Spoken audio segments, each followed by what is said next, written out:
महाराज आज इनको किसको कयाधु को मनाने के लिए गुरुजी जन आए और कयाधु को प्रसन्न कर रहे हैं।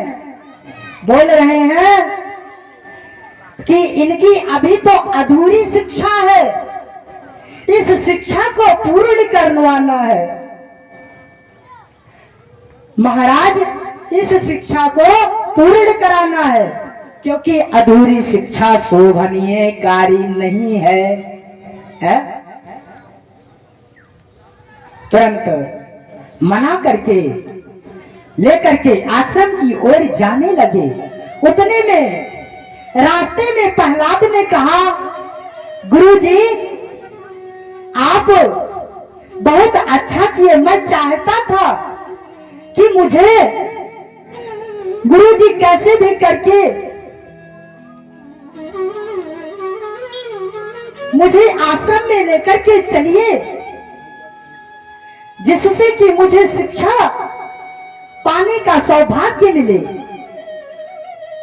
क्योंकि अधूरी शिक्षा शोभनीय कार्य नहीं है, पूर्ण शिक्षा होना अति आवश्यक है। महाराज उतने में जैसे रास्ते में पहुंचे थे, उतने में हाथी गजराज सूंड हिला हिला करके दहाड़ने लगे।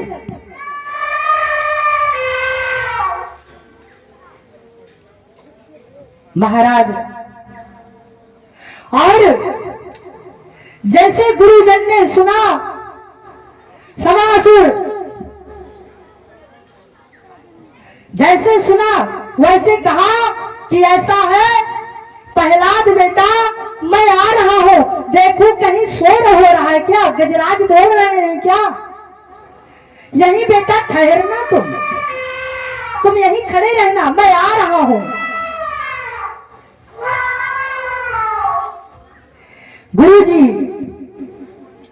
इतना कह करके वृक्ष के पीछे जा करके खड़े हो गए और खड़े होकर के झांक रहे हैं, देख रहे हैं। उतने में गजराज आगे आ ही रहे हैं। आते आते और इधर प्रहलाद जी खड़े हैं। महाराज प्रहलाद जी खड़े हैं और गजराज सीधा चले आ ही रहे हैं। आने के बाद जैसे प्रहलाद के पास पहुंचे, वैसे देख करके तुरंत सूर्य उठा करके प्रहलाद जी से नमस्कार किए। बोल गोविंद भगवान की जय।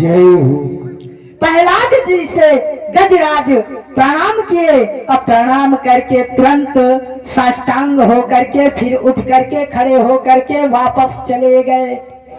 उतने में गुरुजन आए और कहा कि बेटा मैं आ गया। उतने में प्रहलाद ने कहा कि गुरुदेव आप कहाँ गए थे?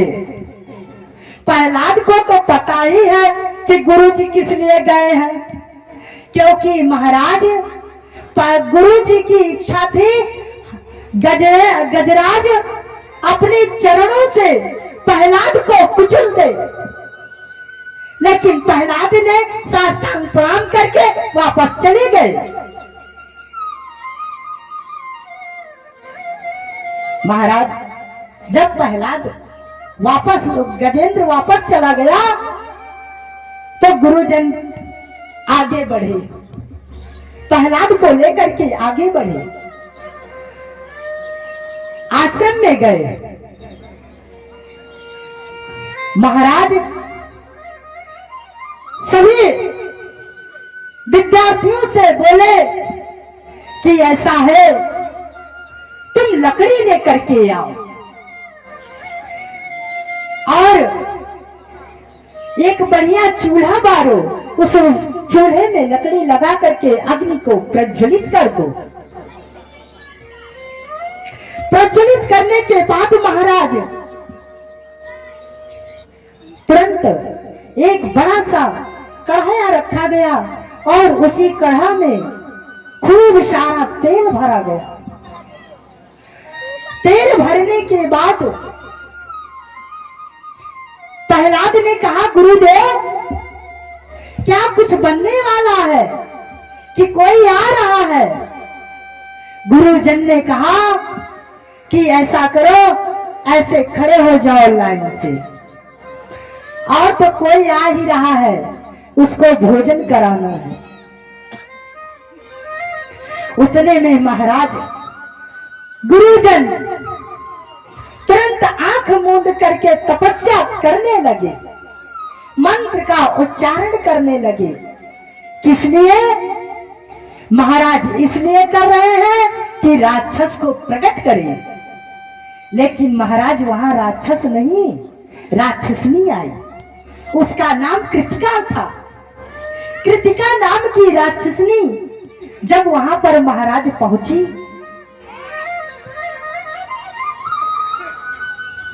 तो कहा कि अब मुझे कुछ खाना है। और इधर गुरुजन अपने को मंत्रों से बांध लिए थे, गुरुजन तो तक नहीं पहुंच सकते। महाराज बच्चों तक, विद्यार्थियों तक गए राक्षसनी। जब वहां तक महाराज पहुंची तो सभी विद्यार्थी वहां से तुरंत भगे और प्रहलाद वहीं खड़े रहे। कृतिका राक्षसनी प्रहलाद को पकड़ा महाराज, और प्रहलाद जी ने मंत्र उच्चारण प्रारंभ कर दिया। वह कौन सा मंत्र है? ओम नमो भगवते वासुदेवाय। लेकिन महाराज जैसे इस मंत्र का उच्चारण किए, तुरंत कृतिका राक्षसनी प्रहलाद को उठाई और भलकते हुए खौलते हुए तेल में जैसे डाली, वो तेल पुष्प की भांति पुष्प ही पुष्प हो गया। और इधर महाराज भगवान विष्णु जी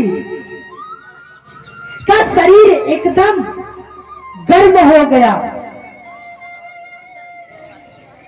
और तैल जो था वो तैल स्वयं पुष्प के भांति पुष्प बन गया। बोले राघवेंद्र सरकार की। महाराज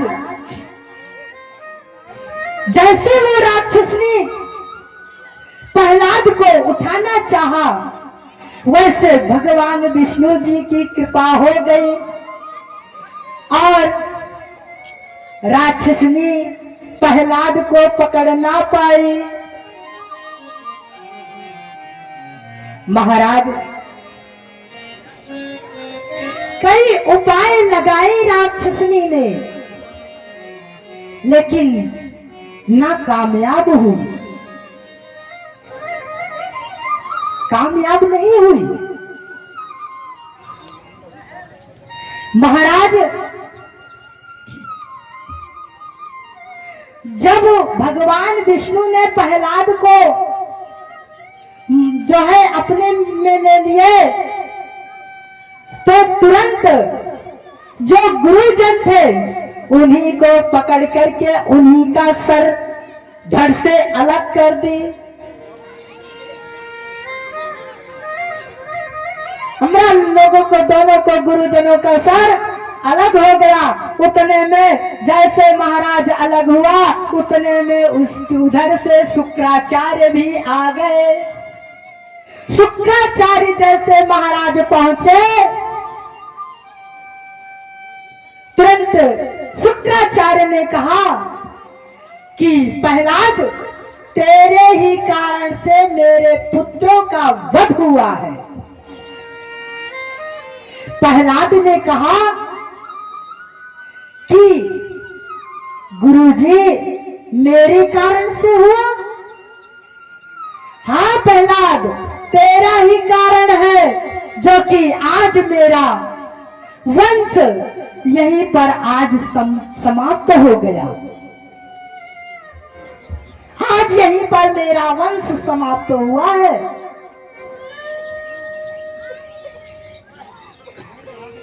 प्रहलाद ने कहा ठीक है गुरुजी, अगर मैं उसका कारण हूं तो गुरुजी को मैं जीवित फिर से कर दूंगा। और भगवान को पुकारने लगे। कौन? प्रहलाद जी। कैसे पुकार रहे हैं? ओम नमो भगवते वासुदेवाय।